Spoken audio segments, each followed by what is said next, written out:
नमस्कार दर्शक बंधु मु स्नेह स्वागत करुच्छी आपण मानक आमर भिन्न एक ओडिया न्यूज चैनल को आमको सपोर्ट करने और आपण मानक पाखरे लगातार न्यूज पहुँचाई आम चैनल को लाइक सब्सक्राइब और मतामत पाई कमेंट करंतु। अपडेट खाता को आसिला के 21तम किस्ती न आसी चाषी मैंने कौन करेंगे चाषी जरूरी खबर केबे खाता को आसीबो आगामी किस्ती जदि न आसे कौन करेंगे जानतु।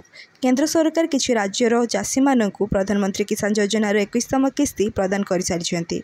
जम्मू और काश्मीर चाषी मैंने सेमानक एकाउंट टंका पाई सारी। पंजाब उत्तराखंड हिमाचल प्रदेश चाषी मैंने यह किस्ती पाई सारी। गत वर्ष अपूर्व धारा उपर नजर पकाइले 2023 रे 21तम किस्ती नवेम्बर 15 तारिख रे रिलीज होइथिला। 2024 रे 18तम किस्ती अक्टोबर 5 रे आसीथिला। तेणु एही वर्षर 21तम किस्ती अक्टोबर शेष सप्ताह किंबा धनतेरस सुधा आसबार आशा करा जाउछि। 21तम किस्ती पर चाषी मानकु 22तम किस्ती पई अपेक्षा करिबाकु पड़िबो। आकलन करा जाउछि जे 22तम किस्ती जनवरी 2026 सुधा आसीपारे।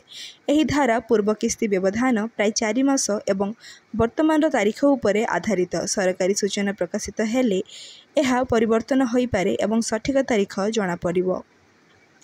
प्रधानमंत्री किसान किस्ती पाइबा पई कौन करेंगे। प्रधानमंत्री किसान पोर्टल किंबा सीएससी केंद्र को जाई अपडेट करंतु। आधार और बैंक विवरणी को अपडेट और लिंक करंतु। आपणक आवेदन और किस्तीर स्थिति जांच करिबा पई प्रधानमंत्री किसान वेबसाइट प्रदर्शन करंतु। आपणक आवेदन एवं किस्तीर जांच करिबा पई प्रधानमंत्री किसान वेबसाइट परिदर्शन करंतु। प्रधानमंत्री किसान किस्ती पई किपरि जांच करेंगे। 21तम किस्ती जारी हेबा परे पीएम किसान पोर्टल परिदर्शन करंतु। लाभकारी स्थिति विभाग रे लॉगिन करंतु।